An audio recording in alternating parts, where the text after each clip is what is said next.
Mas você disse que você queria falar de um assunto que eu estou louco para falar também, que é o Ai, assunto de manda. Wesley e Marcos Braz. O Wesley, como se sabe, socou um cidadão num quiosque, acho que foi em Ipanema, né? Não sei, um quiosque da Orla do Rio Domingo, de é. Janeiro. E aí, Marcos Braz hoje, para surpresa de ninguém, chamou, teve uma conversa séria. Há quem diga que ele disse: por que você não deu-lhe uma mordida na virilha, cara?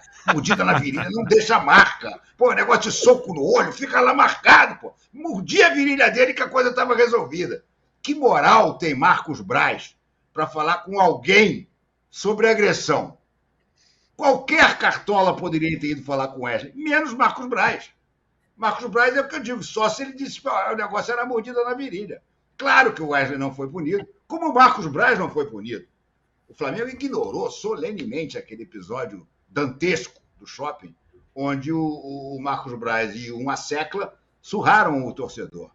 Um direito à mordida na virilha dada pelo Marcos Braz, no pobre homem. Então, é claro que não ia se acontecer nada, não aconteceu. O Flamengo está acompanhando o caso, segundo a diretoria do Flamengo, está acompanhando o desenrolar do caso, mas o Wesley vai continuar à disposição.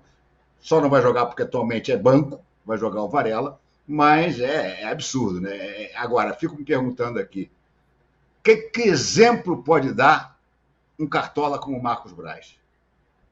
Dá para dizer que o Wesley não se inspirou nele? Ah, meu amigo, um clube que tem um vice-presidente de futebol que faz o que o Marcos Braz fez, todos os seus componentes do time podem dizer: ah, não, aqui é partir para a ignorância, aqui é que nem o Braz, olha só o que o Braz fez. Só faltou realmente a mordida na virilha. O Arnaldo, eu acho que essa situação a gente está levando com bom humor aqui, apesar da agressão, né? Tem já um É. boletim de ocorrência, uma acusação, porque é um momento de serenidade, paz e lua de mel absoluta com o Tite. Fosse 7 meses atrás, o técnico fosse o É. Sampaoli, do soco, no, soco, mordida, tudo que aconteceu, jogadores se socando no treino, a gente ia falar que provavelmente será mais um reflexo do que era o ambiente do Flamengo. Agora a gente consegue perceber que isso é um capítulo bastante triste, porém não está dentro da nova, eu ia usar a palavra seita, não é boa, no nova congregação do Tite. Ele tem esse poder, né? Você conhece bem. De fato, são alguns fatos. Um não tem nenhuma relação com o outro. Mas alguns fatos que talvez num outro Flamengo estivessem provocando muito mais repercussão. Evidentemente, esse caso do Wesley. O caso do Gabigol, fora do time e às vezes fora do banco, com alguma lesão, algum incômodo, não desperta mais um furacão. O caso delicado do Gerson, né, que era capitão do time, tem um problema no rim, né? É uma coisa que parecia ser uma coisa só simples, tal, e ele. Então, o Flamengo está vivendo um outro momento, sim, porque o comando é diferente, técnico. E as coisas ficam mais filtradas, sabe? Como você gosta de falar, Marília, a temperatura. O Dorival também tem essa característica, embora. Nossa, o que ele está fazendo na convocação? Mas outra coisa, essa é outra Calma, parte. daqui a pouco. Daqui a pouco.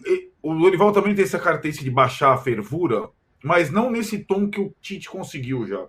Eu traduzo a diminuição da fervura com o número de gols sofridos pelo Flamengo no campeonato. Time que não sofre gol não tem crise. Primeira coisa. Time que não sofre gol não tem crise. Ele não perde, então ele não tem crise. Então o Tite, que nunca viu o time dele tomar um gol, ele consegue filtrar as notícias ruins, isso que eu digo, sabe? Não são notícias do mesmo nível, mas são notícias ruins. E não está acontecendo nada de anormal na repercussão dessas notícias, cada uma do seu jeito, e o time consegue ter uma estabilidade para jogar como há muito eu não via. Uma estabilidade emocional no campo também, né? E isso, de fato, é uma... Eu não enxergava isso ainda no trabalho inicial do Tite no final do Brasileiro do ano passado. Não é que ficava descontrolado, mas eu acho que ele ainda não estava senhor da situação. E em campo o time também era muito instável. Tinha jogos muito bons, jogos muito ruins, né?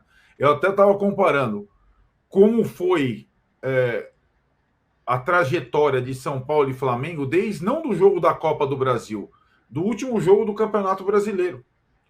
São Paulo 1, Flamengo 0 no Morumbi, em que o Flamengo perde mais um, São Paulo jogando com time misto e tal. A escalação do Flamengo, Maria, só tinha de diferente o Pablo no lugar do Léo Pereira, que não pôde jogar, e o Gerson no lugar do De La Cruz. O resto é esse time que está jogando, esse time.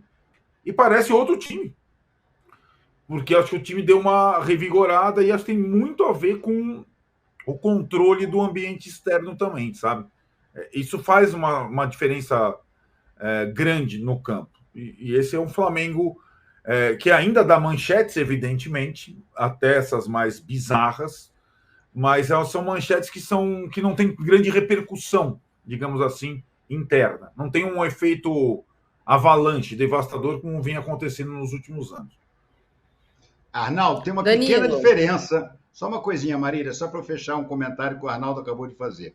Uma boa observação de dizer que o time era praticamente o mesmo, mas o jogador que mudou é uma diferença colossal. Quer dizer, o De La Cruz, amigo. Olha, o Tite tem muito mérito. O Tite tem muito mérito. Mas o cara que está fazendo a diferença no Flamengo chama-se Diego Nicolas De La Cruz. Sabia que o primeiro nome dele é Diego? Mas é. Por isso que ele joga bem, né? Tem um nome provavelmente inspirado aí num camisa 10. Danilo, o Flamengo durante algum tempo, depois que ele perdeu o Jorge Jesus, mirou em tentar trazer para si um técnico que pudesse dar a ele o que o Abel deu ao Palmeiras nesse mesmo período. E empilhou técnicos e ninguém conseguiu. No ano passado, o projeto era dar ao Vitor Pereira essa função de ser o Abel do Palmeiras, o cara que tivesse a chave de novo do CT e que Vitor Pereira controlasse o CT. Esse era o plano. Sem querer, sem a torcida gostar muito. Tem gente aqui, ó, do meu lado aqui, ó, que não queria muito, porque a coletiva ia dar sono, porque sai daqui, sai, fica para você, eu não quero, não sei o que lá. Parece que achou, né? Porque parece que sem querer, querendo, o Flamengo conseguiu ter no banco de reservas aquilo que tanto procurava. Quero direito à réplica, hein? Quero direito à réplica, essa acusação solerte que você me fez. Durante a sua réplica, estarei aqui ao fundo tocando o pandeiro, Renato. Exatamente. É o seguinte, o Tite, como eu disse, para mim, assim, eu falo isso desde do primeiro momento em que ele acertou com o Flamengo. Para mim, ele é o melhor técnico de longe do Brasil que a gente tem. E agora, claro, tem o Abel Ferreira para tentar rivalizar. E acho que o Abel Ferreira, muito mais pelo momento do que pelos trabalhos em si. Lógico, o trabalho do Abel no Palmeiras é monumental. Mas o Tite tem mais história, digamos. Ele foi campeão do mundo em 2012 com o Corinthians, tem 2 Copas do Mundo. E agora faz um trabalho incrível no Flamengo. É lógico, é um começo ainda. Mas o que me chama a atenção é que o Tite ele consegue no Flamengo, e claro, o De La Cruz tem muita importância nisso. Eu acho que isso é uma coisa, é um jogador, óbvio, relevante, não chegou pela grana que chegou à toa. Tô até curioso para saber o que vai acontecer quando o Gerson voltar, mas enquanto ele não volta, o que me chama a atenção mais do que o jogo do De La Cruz é o equilíbrio que o Tite conseguiu dar rapidamente ao Flamengo. O Flamengo é hoje um time que tomou um gol no ano. E o Flamengo, sendo um time que toma um gol no ano com a qualidade que tem, a gente já falou várias vezes, não tem como, vai fazer gol. O domínio do Flamengo para cima do Fluminense foi algo assim realmente que me espantou. Foi um domínio assim, era para ser 5, 6, ninguém ia falar nada, se fosse 5 ou 6 para o Flamengo. Então o que me chama a atenção é esse equilíbrio mesmo. E aí é o mantra do Tite, né? Inclusive que é o que joga contra normalmente ele, que é equilíbrio, aquele titez, aquela calma na hora de falar, aquelas palavras chatas na coletiva, que, meu Deus do céu, eu cobri a seleção de 14 até, depois que tinha até Dunga numa época, mas cobri a seleção por um tempo com o Tite, e realmente, as coletivas dele, às vezes, você falava, meu Deus do céu, eu ficava lá assim, ó, 40 minutos decupando, olhava para aquilo e falava, o que eu vou tirar daqui? E pro torcedor era chato também, mas dentro de campo, é um negócio, o trabalho dele é muito bom, é um trabalho que equilibra. Qual é o grande X da questão? O caso do Wesley, ele é pequeno para bagunçar o ambiente do Flamengo. nos últimos tempos, o que a gente viu foram episódios fora do campo que conseguem bagunçar o interno, o vestiário do Flamengo. O Wesley é pequeno ainda para conseguir fazer isso. Então, o que a gente fica sempre ali com o pezinho atrás, e aí culpa totalmente do senhor Marcos Braz e do Landim também, é esse ambiente, essa coisa que a gente sabe que a qualquer momento ali pode acontecer alguma coisa que tira o futebol do Flamengo do rumo e que eventualmente nem o Tite vai conseguir segurar. Mas por enquanto o trabalho é fantástico. E Renato, já tocando o pandeiro aqui, ó, ninguém segura o Mengão esse ano, viu, Renato? Tá sai pra lá com essa ziga reversa. Você e Tirone estão querendo secar o Flamengo. Sai pra lá, Ioiô. Quero responder agora a calúnia que minha companheira Maria Luiz lançou sobre mim. Deixa eu explicar a minha posição sobre Tite, sobre o professor Adenor Batti. Sempre achei ele um excelente treinador de clube. E disse isso quando o Flamengo contratou. Agora, achei um péssimo treinador na seleção, onde eu o chamava de canastrão de novela mexicana. Não pelo trabalho dele, mas pelas coletivas. Ele parecia que ele estava sempre atuando. Só faltava em algum momento parar e dizer Maribel, traga-me el vino, porque era realmente o próprio... Aí vem, hein? Tequila, no caso, né? Pois é, mas quando o Flamengo contrata o Tite, eu fui um dos primeiros a dizer, olha, pelo menos é o melhor treinador brasileiro em atividade. Isso eu nunca tive dúvida. E mantenho, apesar dos dinizistas. Imagina, o cara que trabalha com o Diniz comparou ele ao Cruyff. Ai, meu Deus do céu! Comparou o Diniz ao Johan Cruyff. O Tite é muito mais técnico que o Diniz. Agora, claro, ele é um chato. Até travou, tá vendo? Já voltei. Ele é um chato. Não fala mal, saudades e gratidão. Não é chato coisa nenhuma. Ele é um chato de galochas quando ele começa com aquelas coisas dos externos desequilibrantes, do não sei lá o quê. Mas até nisso ele melhorou no Flamengo. Você pega o vocabulário do Tite na seleção e no Flamengo, ele está quase falando português. Melhorou bastante, entendeu? Então, eu acho que... E o trabalho dele agora é excelente. O início do ano, eu achei que ele patinou um bocado.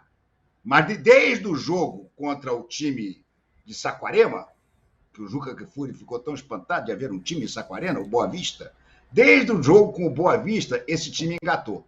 Esse time, como gostam de dizer os professores, encaixou. E aí só tem elogios a fazer ao Tite. A questão do Wesley, só para fechar esse barato aí, não é um grande problema no momento, porque primeiro, ele é reserva. E segundo, nem no banco de reservas ele tem ficado, porque ele está machucado, ele está se recuperando uma contusão. Se ele estivesse jogando, ia ser aquela história. E aí, o Tite vai escalar o cara que deu um soco no coisa? Não, soco vale. Se fosse mordida na virilha, não valia. Enfim, aquelas coisas todas. Mas o fato é que o Wesley nem no banco fica. Então, isso aí o Tite vai saber tocar isso aí sem grandes problemas. Até a novela Gabigol ficou pequena, né, Renato? Então, é verdade. Até isso, que todos os técnicos esbarraram nisso. Nenhum técnico teve peito para barrar o Gabigol, mesmo quando ele estava mal. E o Tite barrou sem grandes alardes, sem grandes consequências. Aliás, o Gabigol volta a ficar no banco no Fla-Flu. Já está treinando normalmente, ao contrário do Wesley, e vai ficar à disposição do Tite no Fla-Flu.